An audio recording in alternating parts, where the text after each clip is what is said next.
बिस्मिल्लाहिर्रहमानिर्रहीम। अस्सलाम वालेकुम। आज मैं जिस टॉपिक पे बात करना चाहता हूँ वो ये है कि जो हमारे फ्रेश पीएचडीज होते हैं वो फैकल्टी पोजीशन लेने में नाकाम क्यों हो जाते हैं। बहुत से लोग रब्ता करते हैं, सवाल पूछते हैं, मैंने अपनी हद तक जो एक्सपीरियंस है गाइड भी करता हूँ। तो इस सारी काउंसलिंग में जो मैंने कुछ पॉइंट्स नोट किए हैं, जो मैं चाहता हूँ कि हमारे जो लोग भी पीएचडी कर रहे हैं, चाहे पाकिस्तान से हैं या फॉरेन से हैं, तो उनको इस बारे में मैं कुछ नो हाउ दे सकूं कि किन पॉइंट्स को अगर वो जहन में अभी से रखें तो इंशाल्लाह जो है वो काफ़ी बेहतर सूरत हाल होगी। इस सिलसिले में जो पहला पॉइंट मेरे जहन में है वो है पुअर नेटवर्किंग। मैंने ये फील किया है, स्पेशली जो लोग पाकिस्तान से बाहर पीएचडी करते हैं उनके साथ ये मामला बहुत ज़्यादा कम्प्लेक्स है। होता ये है कि वो लोग यहाँ से एमएस करते हैं, एमएस करने के बाद बाहर पीएचडी करने चले जाते हैं, तो यहाँ जो उनके दोस्त होते हैं, क्लास फेलोज़ जो मे बी लोकल पीएचडी कर रहे होते हैं, या स्पेशली जो उनके सुपरवाइजर्स होते हैं एमएस के या अंडर ग्रेड के कोई कोऑर्डिनेटर्स होते हैं, उनके साथ वो अपना नेटवर्क जो है उसे वीक कर देते हैं। उनको बॉदर ही नहीं करते, उन्हें पूछते ही नहीं है, उनके साथ कांटेक्ट में नहीं रहते। तो नतीजा ये होता है कि जब वो लोग पीएचडी करके वापस आते हैं तो उन्हें फिर अपने नेटवर्क को दोबारा एक्टिवेट करने में काफ़ी ज़्यादा प्रॉब्लम पेश आती है। आपके जो सुपरवाइजर्स हैं, जो एमएस के हैं, जब आप उनके पास पढ़ रहे थे तो हो सकता है वो एसोसिएट प्रोफेसर हों, मीनवाइल वो प्रोफेसर बन गए हों। तो प्रोफेसर बनने के बाद या इवन एसोसिएट प्रोफेसर बनने के बाद पाकिस्तान का जो यूनिवर्सिटीज़ का सिलेक्शन सिस्टम है, स्पेशली पंजाब के अंदर, तो सिलेक्शन बोर्ड के अंदर सब्जेक्ट एक्सपर्ट की एक कैटेगरी होती है, और अमूमी तौर पे जो एसोसिएट प्रोफेसर या प्रोफेसर लेवल के लोग होते हैं वही अमूमी तौर पे असिस्टेंट प्रोफेसर के सिलेक्शन बोर्ड में आते हैं। अब जब आपका उनके साथ नेटवर्क वीक हो गया है तो अल्टीमेटली जो है वो आपकी वो बार्गेनिंग पावर उनके साथ नहीं रही। आप अच्छे स्टूडेंट हैं तब भी देखें, सिंपल सी बात ये है कि आप नेटवर्क से आउट हो गए हैं, आपने उन्हें कभी पूछा नहीं है फॉर सो मेनी ईयर्स, आपने कभी उन्हें अपडेट नहीं किया कि आप किस टॉपिक पे पीएचडी कर रहे हैं, और जब से उनकी जब प्रमोशन आई है तो भी आपने उन्हें ग्रीट नहीं किया। ये नॉर्मल सी बातें हैं, नेटवर्क को इंटैक्ट रखने की बातें हैं। और इसी तरह नेटवर्क में जो चीज़ें अहम होती हैं, अगर आप अच्छे स्टूडेंट हैं तो याद रखें कि अच्छा सुपरवाइज़र जो है वो अपने अच्छे स्टूडेंट को हमेशा मार्केट करता है। मैं सबके बारे में ये बात नहीं कर रहा, लेकिन बहुत अच्छे पीएचडी स्टूडेंट्स जो हैं वो भी बाज़ औक़ात जो है वो ये गलती कर जाते हैं कि अपने नेटवर्क को ब्रेक कर देते हैं।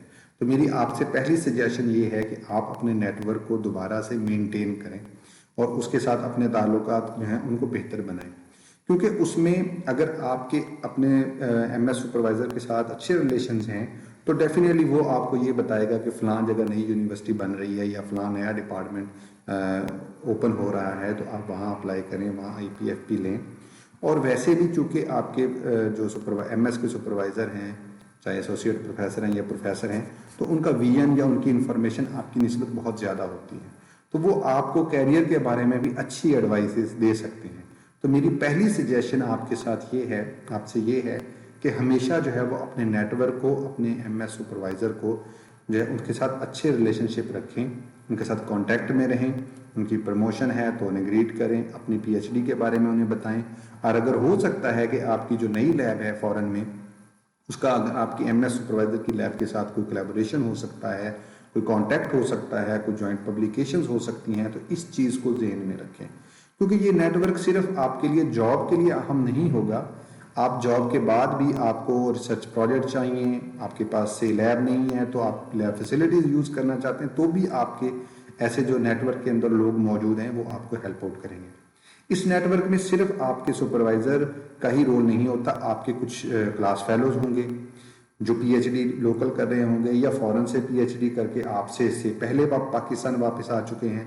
इसी तरह आपके कुछ सीनियर्स होंगे, ये सीनियर्स आपकी अंडरग्रेड के सीनियर्स भी हो सकते हैं, एमएस के सीनियर्स भी हो सकते हैं, इवन जो लोग पीएचडी आपके साथ कर रहे हैं, आपसे पहले कंप्लीट करके पाकिस्तान वापस आ जाते हैं, तो वो भी आपके एक नेटवर्क का हिस्सा हैं।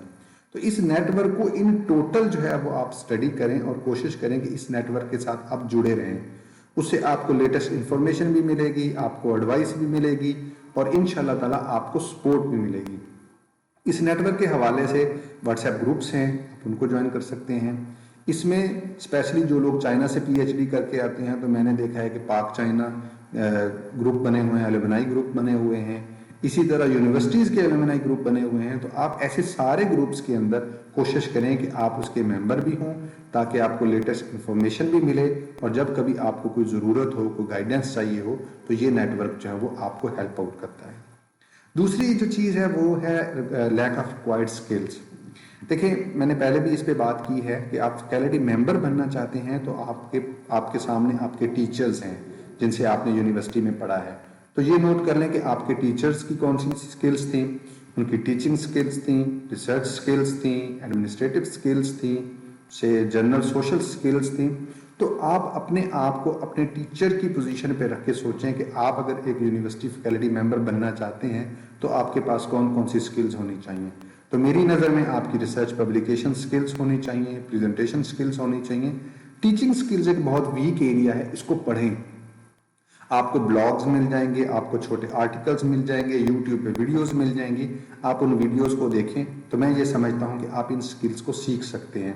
अमूमी तौर पे जो पीएचडी के स्टूडेंट हैं, चाहे पाकिस्तान में या पाकिस्तान से बाहर हैं, वो एक जनरल जो मिस्टेक है वो ये करते हैं कि वो सिर्फ पीएचडी को फोकस कर रहे होते हैं, रिसर्च एक्सपेरिमेंट्स को फोकस कर रहे होते हैं, बाकी स्किल्स को वो छोड़ देते हैं। तो मैं आपको ये रिकमेंड करूंगा कि आपके पास जो फ्री टाइम हो उसमें एक हॉबी के तौर पे अपनी स्किल्स की लिस्ट बनाइए और कोशिश करें कि अपनी स्किल्स के बारे में कुछ ना कुछ रोजाना पढ़ें या कोई यूट्यूब वीडियो देखें।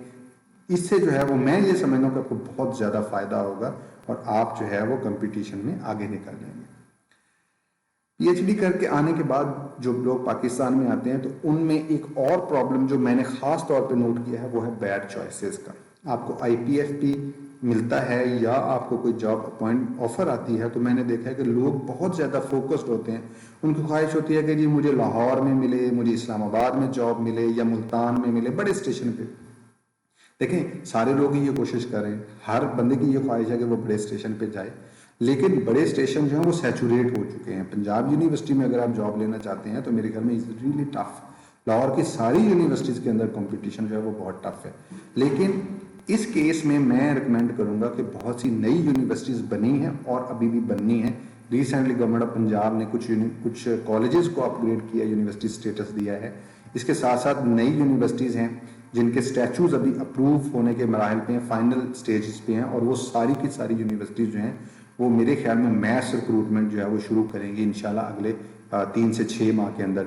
इसमें यूनिवर्सिटी ऑफ मियांवाली है, कोसार यूनिवर्सिटी रावलपिंडी है, वुमेन यूनिवर्सिटी रावलपिंडी है, चकवाल यूनिवर्सिटी है, भक्कर यूनिवर्सिटी है, नारोवाल यूनिवर्सिटी है, यूईटी मुल्तान है, वुमेन यूनिवर्सिटी सियालकोट और फैसलाबाद हैं। तो इसके अलावा भी यूनिवर्सिटीज़ हैं। अभी रिसेंटली यूनिवर्सिटी ऑफ हाफिजाबाद का इफ्तिताह किया है पीएम ने। इसके साथ जो बोसन रोड कॉलेज था उसको यूनिवर्सिटी अपग्रेड कर दिया गया है। तो इतनी ज़्यादा यूनिवर्सिटीज़ पंजाब के अंदर जो हैं वो अगले 3 से 6 माह के अंदर इंशाल्लाह जो है वो रिक्रूटमेंट्स करेंगी। तो आपको पता होना चाहिए, बड़े स्टेशन से छोटे स्टेशन के मसाइल तो रहते हैं, लेकिन जॉब भी आपके लिए ज़रूरी है। आप अगर अपना कैरियर शुरू करेंगे तो उसमें एक्सेल कर पाएंगे ना। बहुत ज़्यादा लोगों को मैं जानता हूँ जो बेचारे अपना कैरियर ही शुरू नहीं कर पा रहे, ये बड़े स्टेशन पे रह के यूनिवर्सिटीज़ में विजिटिंग पढ़ा रहे हैं। विजिटिंग के साथ आपको बहुत ज़्यादा एडवांटेज नहीं मिल पाते, आप HEC रिकग्नाइज सुपरवाइजर नहीं बन पाते, स्टूडेंट को सुपरवाइज नहीं कर पाते। तो जब आप ये सारे काम नहीं कर पाएंगे, प्रोजेक्ट नहीं लिख पाएंगे, तो आपकी रिसर्च पब्लिकेशंस कैसे चलेंगे। तो मेरी ये सजेशन है कि IPFP के दौरान भी आप नई यूनिवर्सिटीज़ को चूज़ करें, क्योंकि वहाँ पे ग्रोथ के चांसेस भी ज़्यादा हैं और वहाँ पे परमानेंट अपॉइंटमेंट के चांसेस भी ज़्यादा हैं। तो बड़े स्टेशन के लालच में ना आए। आपको जॉब जो है वो पाकिस्तान के अंदर जो है वो मेरे नज़दीक ज़्यादा अहम है। तो नई यूनिवर्सिटीज़ को जो है वो प्रेफर करें। इंशाल्लाह ताला जो है अल्लाह ताला आपके लिए कामयाबी बनाएगा। आखिरी पॉइंट जो है, जो मेरे ख्याल इन सारे पॉइंट्स के ऊपर हावी है, वो है कंपटीशन का। मैं ये समझता हूँ कि हमारे जो यंग PhDs हैं, फ्रेश PhDs हैं, उन्हें अंदाज़ा नहीं है कि कंपटीशन किस लेवल तक चला गया है। बेसिक साइंसेज के अंदर तो पाकिस्तान के अंदर बहुत ज़्यादा PhD हो रही है, एग्रीकल्चर साइंसेज हैं, बायोलॉजी है, केमिस्ट्री, मैथमेटिक्स, फिजिक्स है, इनके अंदर तो पाकिस्तान के अंदर बहुत ज़्यादा PhDs प्रोड्यूस हो रहे हैं। और साथ में चाइना, मलेशिया, कोरिया और यूरोप को अगर आप ऐड कर लें तो एक बहुत बड़ा नंबर है हमारे पास। रिसेंट सर्वे में 3000 से ज़्यादा अनएम्प्लॉयड PhDs हैं। तो आपको लेवल ऑफ कंपटीशन को समझना पड़ेगा। और लेवल ऑफ कंपटीशन में ये बात याद रखें, रेफरेंस भी चलता है, लेकिन आपकी स्किल्स और आपकी जो अपनी ओनरशिप है in terms of research publication, या कोई अवार्ड है, या आपके पास कोई प्रोजेक्ट है, या आप के पास बाकी जो स्किल्स हैं तो उनकी भी एक वैल्यू मौजूद है। कंपटीशन को समझें और उस हिसाब से जो है वो आप अपने आप को प्रिपेयर करें। प्रिपेयर करने के लिए अब रिसोर्सेज की कमी नहीं है, यूट्यूब पे बहुत सी वीडियोस मौजूद हैं टीचिंग के हवाले से, रिसर्च स्किल्स के हवाले से, जनरल मैनेजमेंट स्किल्स के हवाले से, वो देखें। अपने कुछ आर्टिकल्स, शॉर्ट आर्टिकल्स हैं उनको पढ़ें, हार्वर्ड बिजनेस रिव्यू के आर्टिकल्स आते हैं, इसके अलावा INC.com के आर्टिकल्स आते हैं, वर्ल्ड इकोनॉमिक फोरम के आर्टिकल्स हैं। ये छोटे छोटे आर्टिकल्स हैं जो 5 मिनट 10 मिनट में मुकम्मल हो सकते हैं, उनको पढ़ें। तो फाइनली जो मेरी समरी है वो ये है, एक तो अपना नेटवर्क बनाएं, नेटवर्क को मेंटेन रखें, इंटैक्ट रखें और उनके साथ कंटिन्यूस कांटेक्ट में रहें ताकि आपके पास लेटेस्ट इंफॉर्मेशन भी हो और जब आपको जरूरत पड़े तो आपका नेटवर्क जो है वो आपको हेल्प आउट करे। दूसरा, अपनी स्किल सेट को इम्प्रूव करें, जो स्किल्स नहीं है स्पेशली टीचिंग स्किल्स जो हैं उनके बारे में पढ़ें और उनके बारे में वीडियोस देखें, अपने आप को पर्सनली अपग्रेड करें। तीसरी चीज़ ये है कि छोटे इलाकों में जो नई यूनिवर्सिटीज़ बन रही हैं उन्हें प्रेफर करें rather than focusing on universities in big cities. तो अब जो है आपको नई जो अपॉर्चुनिटीज़ हैं वो नई यूनिवर्सिटीज़ में ज़्यादा मिलती हैं, उनकी बजाय आप अगर बड़े शहरों पे फोकस करेंगे तो हो सकता है कि आप बड़े लंबे अरसे तक विजिटिंग के तौर पे काम कर सकें, लेकिन आपको परमानेंट पोजीशन जो है वो शायद नहीं मिलेंगी।